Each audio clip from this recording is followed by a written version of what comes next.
José, ¿qué te pasa? Nada. Ok. Desde que tengo uso de razón, la reina de las noticias internacionales siempre ha sido la plomera que permanentemente se están dando en el Oriente Medio. Y siempre en esas plomeras hay una participación directa o indirecta, por no decir que en todas las guerras que ha habido, y estamos hablando de Estados Unidos. Es la cuota de la parte occidental del mundo que siempre tiene algo que ver. Y bueno, yo creo que cualquier noticia que dé al respecto de la guerra que actualmente se está librando entre los Estados Unidos e Irán será desactualizada dentro de poco, porque como nos hemos dado cuenta, hay medios que siguen minuto a minuto esto que está aconteciendo allá. Lo que sí podemos decir es que desde el año 2020 esta guerra o esta amenaza o esta tensión ha ido escalando de una manera más desmedida, y eso aconteció pues con la muerte del general Qasem Soleimani, que era una figura militar de alta importancia de ese país. Desde entonces lo que ha habido son presiones económicas y obviamente siempre esa alerta por ese aliado de los Estados Unidos y ficha clave en el Oriente Medio, que es Israel. Y de acuerdo a una entrevista que le hicieron recientemente al embajador de Irán en España en el medio periodístico W Radio de Colombia, Reza Sabit expresa que no es cierto que haya un acercamiento diplomático con resultados positivos, porque precisamente no se puede dialogar en medio de las balas y en medio de los misiles. Hasta el momento no se ha declarado la guerra oficialmente por parte de Estados Unidos, pero sí estamos viendo los misiles y estamos viendo noticias lamentables como la muerte de casi 200 menores de un colegio de primaria en Irán.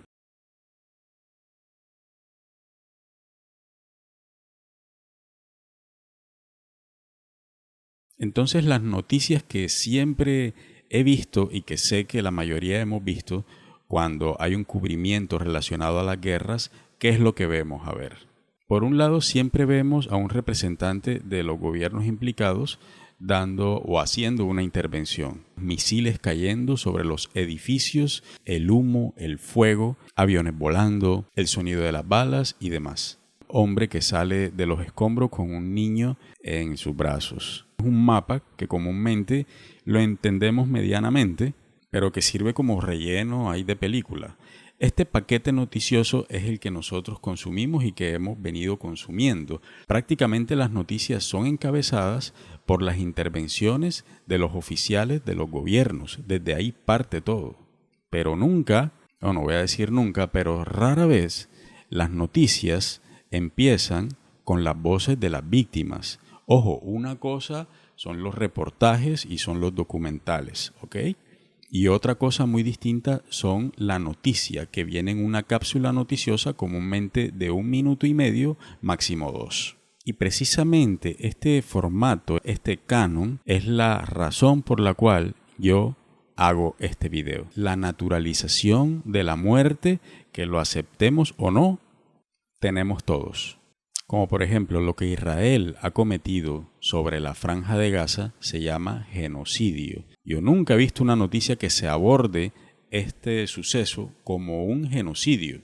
Y en esto es lo que se ha convertido la vida, o la muerte en este caso, en simples datos. Nos damos un poquito todos un golpe de pecho y esa insensibilidad frente a la muerte tiene que ver porque la consumimos como una simple información, como si fuera una variable más de una situación geopolítica.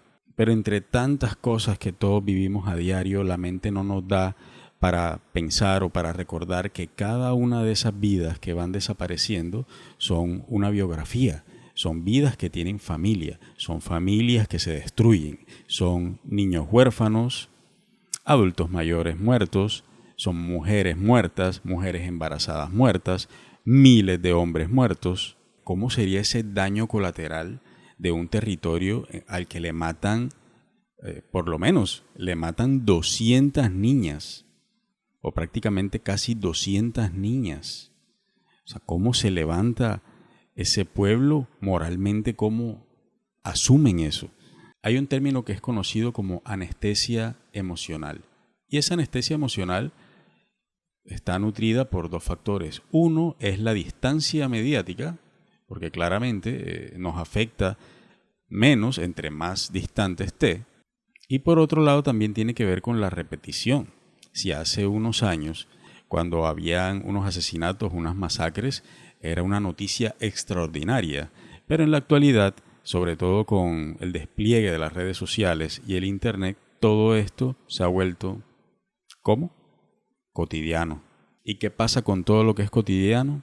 Lo naturalizamos. Pueden haber muchos factores que influyen a la naturalización de la muerte, pero desde mi punto de vista, el mayor factor es la cotidianidad de la información, porque ésta disminuye la capacidad de indignarnos. Y claro, los gobernantes desde arriba se dan cuenta que los ciudadanos dejan de exigir prudencia, humanidad, responsabilidad. Entonces utilizan una serie de elementos en las noticias que calan en todos nosotros sin que nos demos cuenta. Como por ejemplo el constante uso de las banderas. Se nos olvida que las banderas son un trapo que no siente dolor, no está vivo, es un simple trapo de colores. Y también se nos olvida que ningún gobierno entierra a sus hijos. Ningún gobernante, ninguno de estos tipos que están a la cabeza de estas guerras entierra a sus hijos. Ustedes ya saben por qué, porque están bien lejos de esa guerra. Estos dirigentes que están en lo alto de la pirámide y son los que en últimas deciden las guerras, no entierran a sus propios hijos, ni entierran mucho menos a los hijos de los demás. Y bueno, yo espero no haberme perdido Entonces todo esto me ha llevado a pensar en sobre cómo hacemos para no perder esa empatía, o es que nos vamos a dar por vencido y ya vamos a aceptar que las muertes y que la vida de los niños nos importa un culo. De las primeras cosas que debemos cambiar es cómo consumimos las noticias. Es necesario distanciarse y hacer una lectura desde afuera y el preguntarse por qué nos entregan las noticias de esta manera. ¿Por qué en vez de darnos estas cifras, estas caras de estos oficiales o estos portavoces de los gobiernos que casi nunca conocemos, o estos mapas o estas imágenes de que parecen sacadas de película de los misiles cayendo, en vez de eso, ¿por qué no nos cuentan las historias a partir de las víctimas? Porque precisamente empezando desde las víctimas podemos llegar a lo otro, pero viceversa no funciona. Comenzar dándole crédito a todos estos políticos para llegar hasta el final, entonces ¿a quién se le da un protagonismo? ¿O qué es lo que más les interesa a los medios? Y si hacemos el ejercicio de pensar que la noticia empieza por las víctimas, por las voces de estas personas que perdieron a sus hijos o a sus padres, si empieza por ahí y lo llevamos hasta las decisiones de los gobiernos, yo creo que podemos analizar mejor la situación. Pero claro, ahí nos daríamos cuenta que somos carne de cañón. Las declaraciones civiles, las voces civiles son más importantes que las voces oficiales, ¿o no? El sufrimiento no tiene nacionalidad, estamos hablando de víctimas inocentes. Pero claro, entonces las noticias se van a los presidentes que estos tipos no sienten. Estos tipos en el peor de los casos se trasnochan una noche, pero no les quitan ni un solo pelo, ni una sola cana. Creo que todos nosotros tenemos la capacidad de evaluar las noticias que consumimos y darnos cuenta cuando a través de una noticia están glorificando, ya sea una guerra, o están glorificando a un dirigente político o a un ejército.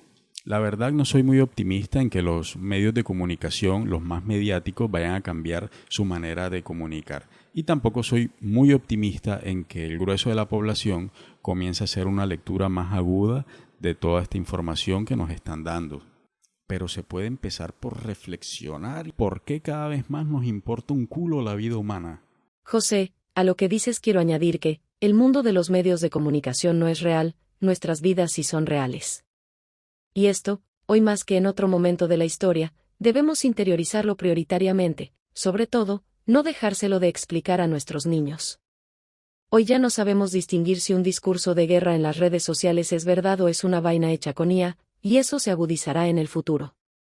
Y no vemos, por lo menos yo, la intención de los poderosos detrás del Internet de querer atender esto. Lo único que sabemos de esos tipos, es que no le dan celulares ni tablets a sus hijos. Recordar lo irreemplazable que es el valor de la vida en estos tiempos donde la guerra se ve como una estrategia en un simple juego de ajedrez, para mí eso se llama resistencia ética.